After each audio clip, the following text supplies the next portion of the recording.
Why would the Vatican place an 8-year investigation on one of the fastest growing Catholic movements of the 21st century? The Heralds of the Gospel went from papal approval to prolonged Vatican oversight in less than 2 decades. This international private association of the faithful spread to 78 countries with over 40,000 members before questions triggered an apostolic visitation in 2017. Today, nearly 30 deacons cannot be ordained priests, seminarians remain in limbo, and members cannot profess their vows.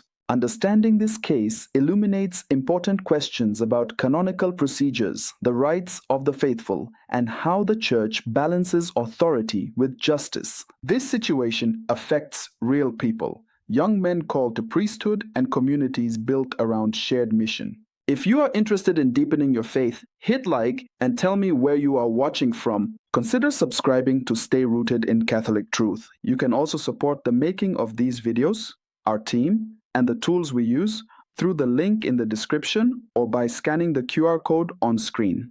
The Heralds of the Gospel emerged from Brazilian Catholic traditionalism with a distinctive story.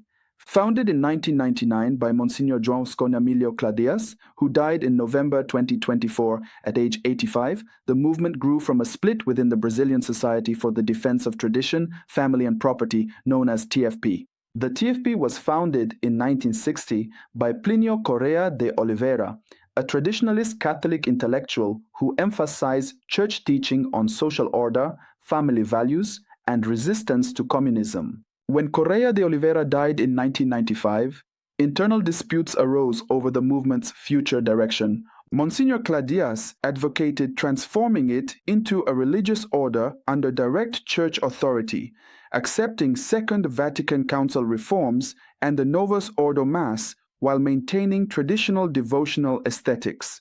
This distinguished the Heralds from schismatic traditionalist groups that rejected Vatican II.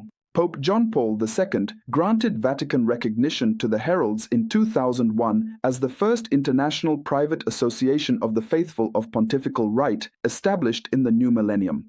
By 2017, the organization had experienced explosive growth to over 40,000 members worldwide, including approximately 800 priests, 2,000 consecrated women, and 700 seminarians.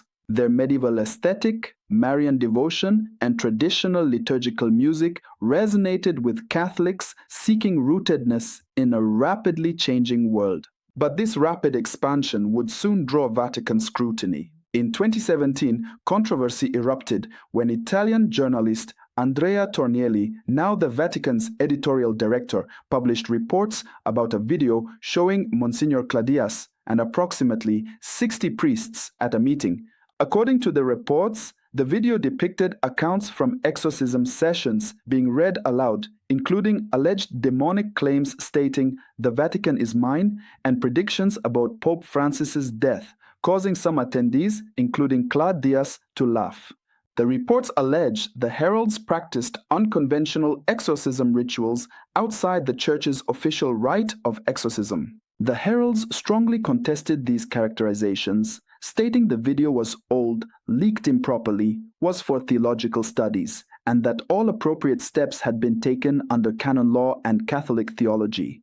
On June 12, 2017, Monsignor Cladeias stepped down as Superior General but remained spiritual father of the Heralds.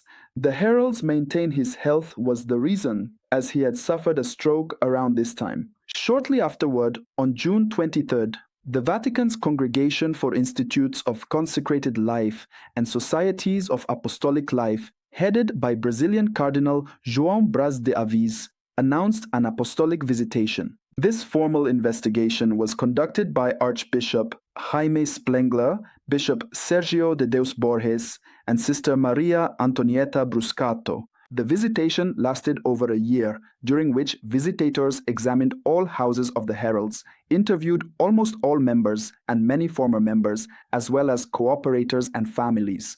According to the Heralds' documentation and independent Vatican analyst Andrea Gagliarducci, the visitation concluded with favorable findings, with numerous laudatory testimonials arriving from cardinals, archbishops, bishops, and priests worldwide.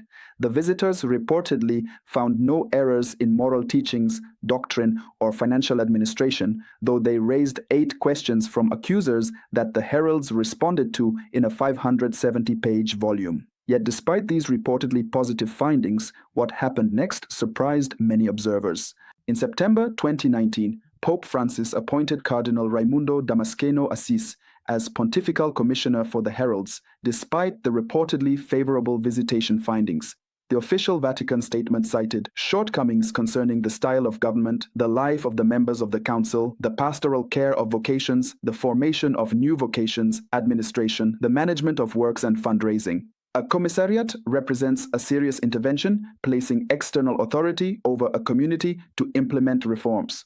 This intervention has now lasted over 8 years without published formal charges that the community can specifically address. The prolonged nature has created severe difficulties. Nearly 30 deacons cannot receive priestly ordination, 7 groups of seminarians cannot enter the diaconate, members cannot profess perpetual or temporary vows, aspirants cannot be admitted, and educational projects serving adolescents and families have been suspended.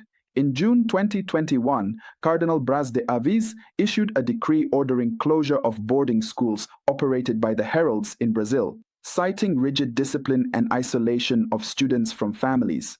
The Heralds appealed this decision, noting that 2,583 parents opposed the closure. Brazilian civil and criminal proceedings were also launched against the Heralds, but these were resolved favorably for them. In July 2024, the State of São Paulo Court dismissed a public civil action, with the judge ruling plaintiffs lacked standing and the defense disproved allegations. In August 2022, the public ministry's investigation closed because the facts have not been proven and could not be proven since they did not occur.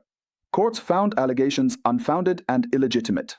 For daily Catholic resources, visit our website or scan the QR code for Mass readings, Rosary guides, and Soul Search, our Examination of Conscience app. In November 2025, the Heralds published a comprehensive 700-page book documenting their experience, coordinated by canon law experts and titled The Commissariat of the Heralds of the Gospel, Chronicle of the Facts, 2017 to 2025, punished without dialogue, without evidence, without defense. Vatican analyst Andrea Gagliarducci reviewed the book, describing it as a classical example of how ideology, when placed above factual objectivity, can cause serious harm not only to the institution in question, but to the Church itself. He noted the case represents a Kafka-style process, not even knowing what to defend themselves from. Shortly after the book's publication, Cardinal Damasceno Assis, the 88-year-old pontifical commissioner, submitted an irrevocable resignation, though the circumstances remain unclear. The Heralds remain under Vatican intervention with no clear resolution. The case raises fundamental questions about how the Church exercises oversight while protecting canonical rights enshrined in the Code of Canon Law, which guarantees the faithful the right to vindicate and defend their rights, including the right to a good reputation that cannot be harmed illegitimately. These principles, rooted in Scripture's teaching about justice and fraternal correction in the Gospel of Matthew chapter 18, exist to prevent abuse of ecclesiastical authority. The Heralds of the Gospel case teaches essential principles. First, legitimate ecclesiastical authority deserves our respect and obedience, rooted in Christ's establishment of hierarchical leadership. Second, justice requires authority be exercised according to canonical procedures that protect both truth and the rights of the faithful. Third, prolonged interventions without clear resolution affect real vocations and communities. As Catholics, we pray for Vatican officials exercising oversight, for Cardinal Damasceno Assis in retirement, for the Heralds navigating this difficult period, and for young people whose vocations remain in suspension. We commit ourselves to understanding church law and canonical rights that protect all faithful. If you're considering religious life, speak with your spiritual director about discerning God's call within communities enjoying canonical good standing. If this helped you, share it with a friend, subscribe, and check out our web app for daily Catholic resources and soul search. True authority in the Church serves truth, and truth is ultimately liberating, never indefinitely obscure.